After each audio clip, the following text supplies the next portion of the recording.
Are you busy but actually going nowhere? I mean, think about that for a moment. Too often we think to ourselves, okay, I've got so much going on, I got so much going on, and we have all this motion, but are we really making any progress? That's what we're going to be talking about on today's Speak and Get What You Want podcast with Francis Jones. How are you, Francis?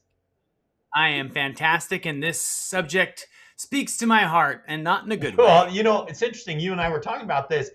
Everybody has this problem to a some sort of degree where they get caught up in just going through the motion, thinking they're busy, and sometimes even actually mistaking it for progress.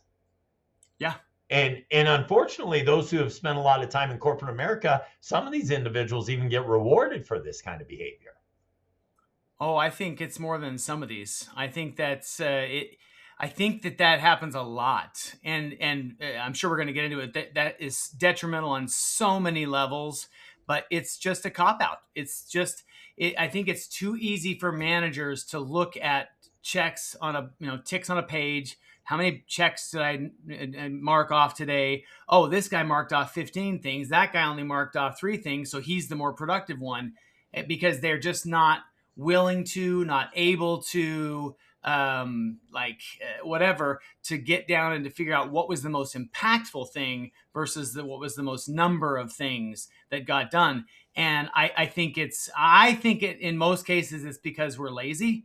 As a leader, it's what we're lazy if we're looking, because I can just at glance, and how can anyone argue that's not the best player on my team or the most productive person? Look at all those boxes they checked off yesterday. Yeah, well, okay, well, what did they really get done from checking those boxes off? And so, because you have to dig in. Right, right. And so we're going to talk about how you actually can fix this, specifically in yourself, because sometimes, Francis, we're looking at people that seem to get rewarded for busyness rather than outcomes. And so we then think, okay, what can I do to act more busy so that I can be rewarded to some degree? Yeah, totally. And listen, we come by this naturally. I mean, and we live in a world that visually it does those things. I'm a big sports fan, and who am I going to give a bigger contract to? The guy that hit 300 and knocked in 120 runs, or a guy that hit 280 and knocked in 70 runs? All runs aren't created equal, Right. right? I mean, and so, like, on its face, I'm going to look at that guy's numbers and say, that's what I'm doing. We grew up in a time, I know you're not as big a sports fan, at least baseball, as I am. Like, when I was a kid, this is going to shock a lot of you out there. On Sunday mornings, I would race outside to get the newspaper because I wanted to see what my favorite players were doing, had done that week, because there was no internet, there was no ESPN, there was no national sports talk radio. So I wanted to see how my favorite players were doing in the stats race. And for hitters, it was batting average, RBIs, so runs batted in, and home runs. Those were the counting stats, right? So I'd get the paper out and I would look at all those things and I'd say, oh, my guy, he hit 3 home runs this week. Look at him, we're in the leaderboard. That was it. That was all you looked at, right? But as we've gotten farther into things, and there's more data and more science, and there's fielding percentages, and there's wins above replacement, and some of those things are a little bit weird, but it measures things other than just those things you can see on the top. It measures all the things underneath. It's what angle they hit the ball at, and how often is it on the ground versus in the air, and how often did they get the runner over, and how, like, all those things that it's not always going to show up in the numbers, Mm. right? My dad was a huge Red Sox fan growing up. There was a guy named Wade Boggs, and Wade Boggs was a great hitter, great batting average. Wade Boggs he did not care about the team.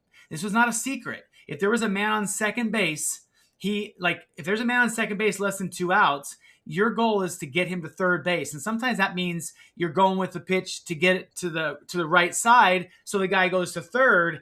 That counts as an out. That hurts your batting average, right?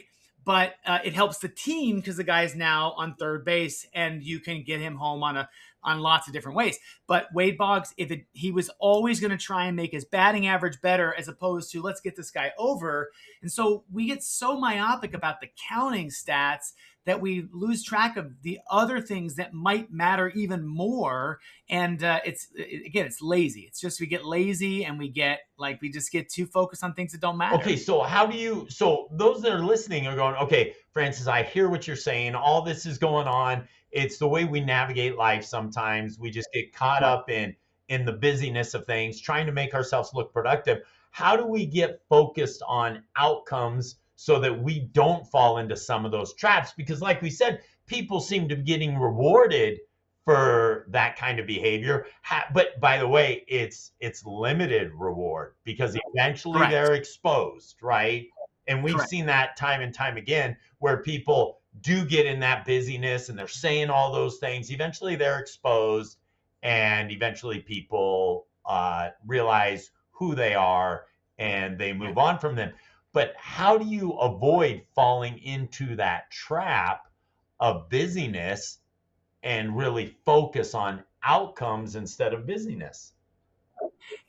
For me, what I have found, and listen, I'm not sitting here pretending that I don't fall victim to this, right? You mentioned it at the very beginning. We all fall victim to it at times, and we have to be really, really intentional. For me, it's about focusing on what are the goals or the outcomes I want, because I can do lots of things. If my goal is to look busy, man, Chadwick, I can look busy. Right. And you'll look at me and you'll say, that guy is so busy. But at the end of the day, they say, what did you actually get done? My pencils are really sharp. But that doesn't you have to focus on the outcome, the goal. What is it you want to have accomplished at the end of the day? Because sometimes that's going to be doing one thing, and sometimes that's going to be doing 50 things. So for me, it's almost like I think you have to focus first on those outcomes, and then it's a progression, right? Because if you're someone like me who tracks at being lazy sometimes, who's like, I don't know, I got plenty of time to do it, I have to first get myself in motion, right? And so if I know this is my goal, but I'm not feeling motivated, or I'm not feeling like I'm just not the pressure to have it done. I'm a deadline guy, and so sometimes I put things off longer than I should. If I just get myself in motion, and sometimes that is little things like sharpening pencil, whatever it is, just get myself in motion.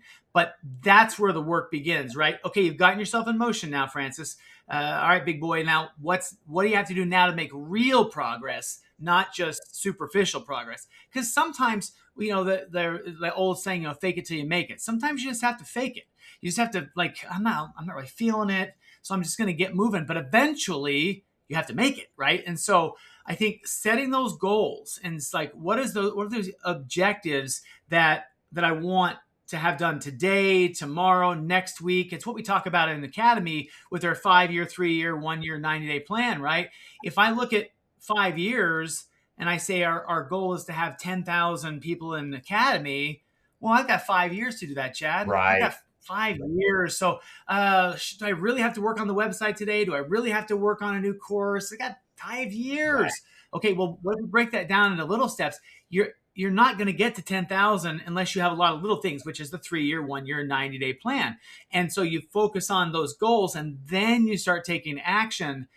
I think people sometimes also, they're like, well, what's the point? I'm never going to get there, so why bother? So I'm just going to do what I have to do to make it, to fake it until whatever.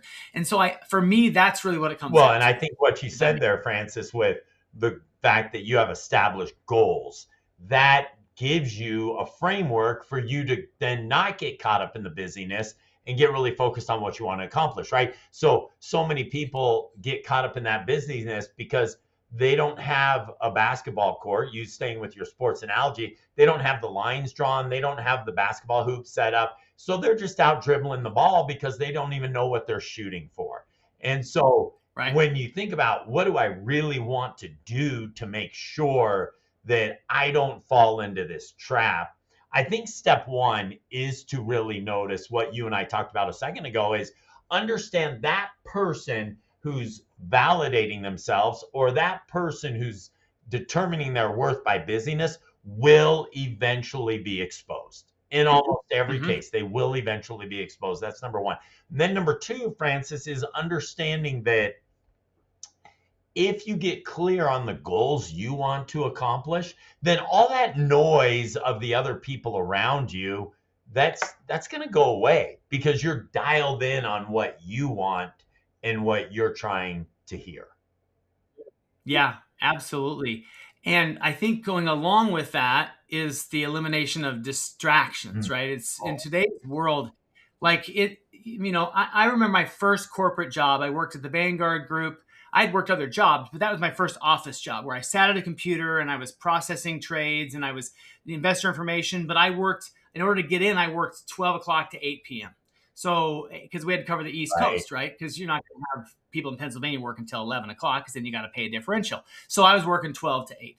So the 6 o'clock to 8 o'clock hours, little bit slow, right? As you can imagine, not everyone calling, especially like on a Friday, right? So it was really, really slow. And that was the first time I ever had a constant exposure to the internet, right? My parents had the internet down the street from me, so I could go to their house if I wanted to do things. But And you're they, dating they yourself all over the place now. Right, and they had the internet, and it wasn't dial-up. Like it was like I could have two windows open at once, so I could have my investor information open, but I could have the box score of a baseball game, the game cast going on, or basketball because I love sports, and I just have it going on in the corner, and I could do this, and so.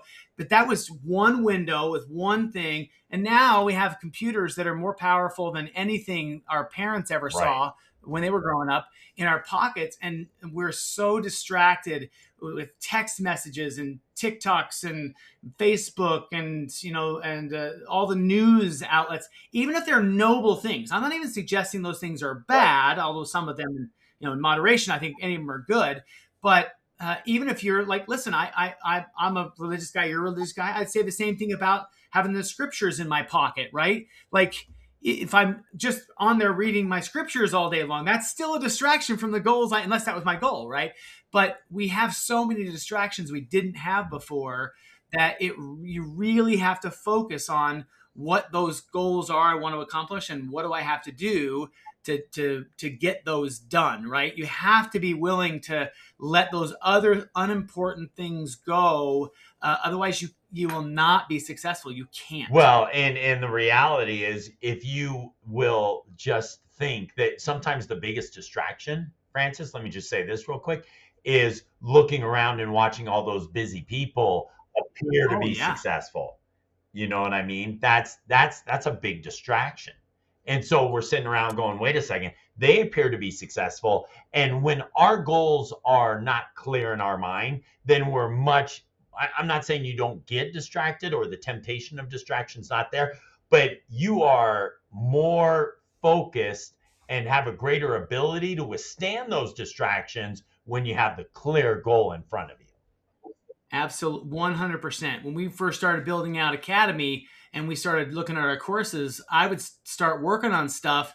And I don't mean this literally, but pretty close. Like I'd look up and it was 5 o'clock. Like I was so focused. Like I had to get it done. I was excited about it, and I wanted to make sure I had it just right. And so I'd play and play and play, and so I enjoyed what I was doing with it, and I was doing something that had value and Right. purpose. But we had a goal. Like we're gonna launch this, and we're gonna do it, and it makes it so much easier. We used to work with a guy named Greg Head, and he was our chief marketing officer at a company. And Greg had did a class once for employees. You could sign up, and it was about how to pitch your ideas to an executive, right? Because people like me who have not been an executive, we think that, and please, no one judge me until I finish this analogy, but we think that we put our pants on the same way they do, and that our time is the same as their time. It's not. We have, as an individual contributor, we have different things that need to get done. And when you go to an executive, you got to be very succinct and very, clear about what you're doing. And you have to be like this fluff stuff that we like to do. And, oh, it's 400 pages long. Look at how much thought I put into it. No, I need it in two Right. sentences. Like you've got to get it done. Don Miller talked about that as well with his movie pitches, right? But Greg had one of the most important things that I ever learned from him. And I learned a lot of important things from Greg, but he said, what you're suggesting to me has to be more important than the least important thing on my list of things to do. So when you're talking about building out this thing of this goals and what I have to get done, if something else comes up, you have to be able to prioritize and say, is this new thing more important than the thing that was already the least important thing on my list of things I had to get done? And I'll bet you, if I was a betting man, that 99% of the time it is not more important. It is not more important. But yet we spend so much time on Right. things that are less important, and then But they may be a little oh, easier or more fun. right? And it just doesn't take as much work. It doesn't take as much Right. effort. But the key is, and I love what you've outlined here. The key is really getting clear on your goals and then reminding yourself of those goals and intentionally eliminate distractions because those Yeah. distractions can cause you to go down rabbit holes, can cause you to make you feel like you're busy. Do you know how many really successful people I've talked to, Francis, who I've said, asked them this question? I said, have you ever gotten home at the end of the day and know you worked all day, but you can't really determine what you even did? And they'll say, oh, yeah, I've had those days. But they have far fewer of them, and that's why they're Right. experiencing success. And so everyone struggles with this. Everyone struggles with the busyness and mistaking busyness for progress. But those who are successful recognize it and then eliminate it. I really love what you said there too, because it's really easy for those of us that are still reaching for like that, what we think success looks like, right? And that could be a whole other podcast, like what success looks like. But we're reaching for what we think success looks like because other people have gotten Mm. it. And it's really important for all of us to understand that those people who we view as successful also have bad days and they also have unproductive times and they also experience the same failures we experience it. It's just they're able to minimize those things. I've told you the story about my mentor, Elizabeth, and I went to this course and I texted her. I'm like, I'm so excited that I learned this because now I won't do it anymore. And she's like, you're adorable, because that's not the way it works. The fact that you know this happens doesn't mean it won't happen. It just means you'll be able to recognize it's happening and be able to pull out of it more quickly, which of course was true. And it's one of those things that I have learned to live by, is that if you can just see that it's happening, you're like, oh my gosh, here it is. And then you can move out of it quickly. Right. It doesn't mean you're not going to do That's it. right. We're humans. And to her point, that's part of what makes us who we are, by the way. We don't want to be robots. We don't want to be that person that never experiences frustration and unhappiness. Those things are what make us who we are. And so it's just being able to pull through those and more quickly. And so I love what you said about the successful people. I was thinking, oh, they don't do this. Well, no, that's dumb. Of course they do. Of course they have problems. Everyone has problems. And so for any of us listening to recognize that successful people, first of all, success is not you don't ever achieve success. It's linear. It's on a line, right? So there's some successful in some things. A lot of successful people in money aren't successful in personal relationships.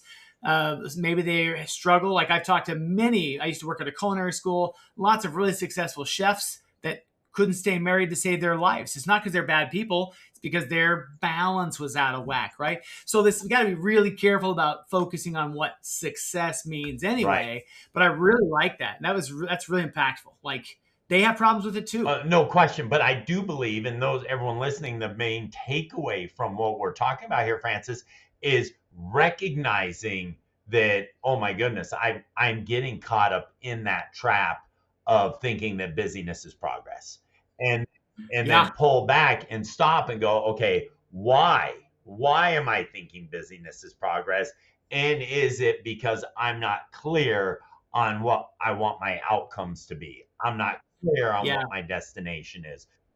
I think that's ultimately what is going to be the result. I do find it very difficult. Like there are some things I can do in the moment and be like, oh, it's happening, and I can correct. That's not one of this is not one of those for me. It's something triggers, like I've gone a couple days and and then I got a boss that's, unhappy because I missed a deadline, or the product wasn't what he or she thought it was going to be, and I've missed the mark on it, and then I'm like, ugh, I wasn't super clear on my. So it's really hard for me to pull myself out of it in the moment, because I think I'm doing everything that needs to be done, and I'm not always honest with myself about it, right? But I think that really goes to a larger thing about journaling or taking inventory, or like we were younger, companionship inventories or whatever, like weekly meetings, like team. There's a reason why teams meet regularly, and it's not always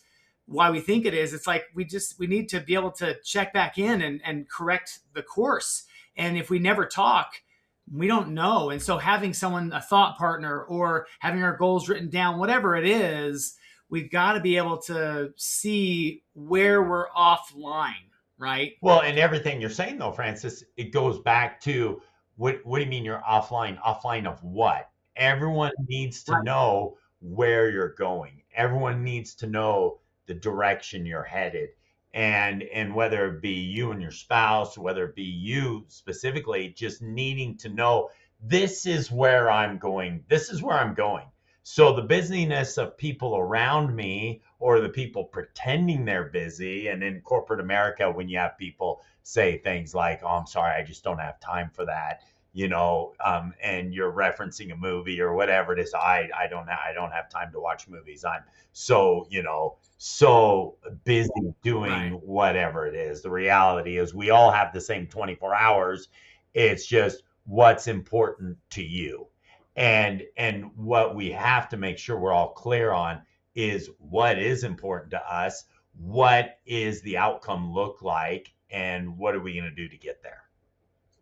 Totally. It's a very interesting concept. It's this unique idea. It's but understanding where you want to go, right? And it goes back to what we've talked about in previous podcasts about having a mentor or a coach or someone to talk to. Like it's really, I don't understand. I watch. There's a show that's on. My son likes to watch it, and it's called Alone, and it's a survival show. And they place 10 people out in the wilderness in the upper near the polar ice cap, and it's how they're all by themselves, and there's no technology except for the cameras recording them. And I think, oh, I think I could do that. And then I think about it. I don't think I could make it 2 hours by myself. We're not intended to be alone. I like the idea is like you've got to have people you can talk with and talk through things with, and you can bounce ideas off of, whether that's a coach or a mentor, whether it's a loved one, whatever it is. I think it would be really difficult for someone who is truly alone in themselves, inside their head, to be able to course correct on this, because I think it'd be really tough. Like, because if I said I'm really busy and I just don't seem to be getting anywhere, I'm pretty sure that Chad Kerby would say to me, "What is it? What are you trying to accomplish?" Right. Well, And if I can't articulate that, well, of course I'm not getting anything accomplished. and Francis, you and I have interviewed a lot of really, really successful, or people Right. accomplished, let's use the word accomplished, individuals, Yeah. and none of them have done it alone. They've Nope. they've all had people help them, because even as we get clear on our direction, we need people to help sustain us so that we can get to where we need to be. It does not 100%. happen by yourself. No, busy does not equate productive, and like you really have to think about that. So for me, it's just a really helpful reminder for me. When I get up in the morning, what does I want to get done today? Well, I need to finish this. I need to finish that. I need to be able to turn this in. Okay, which of those is most important, and what do I have to do to accomplish that? Sometimes it is just a couple things. Sometimes it's a lot of things. But if I do that, then I find that I'm less overwhelmed. I can prioritize, and I don't want to belittle or try and be, what's the word I'm looking for? I can't think of it, but I'm not trying to put anybody down. There are times where there's too much to get done, and the overwhelm is Right. real. And the hard stop, that does happen. Single parents, and that working two jobs, and kids are struggling in school and homework and all that. Like, I understand that does happen, but for the majority of us, it usually isn't that bad. And if it is, it isn't that bad all the time. And so putting some of these things into practice can help eliminate some of that noise that stops us from reaching those goals and just being busy as opposed to being I productive. love that. I love that. Busyness is not equal to productivity. It's just not. And Mhm. so this is a great reminder. And so Francis, it's a reminder to all of us to make sure we're reviewing our goals, we're setting our goals, we're clear on our direction. And then as we do that, we won't get distracted with those who have no direction but appear to be very busy.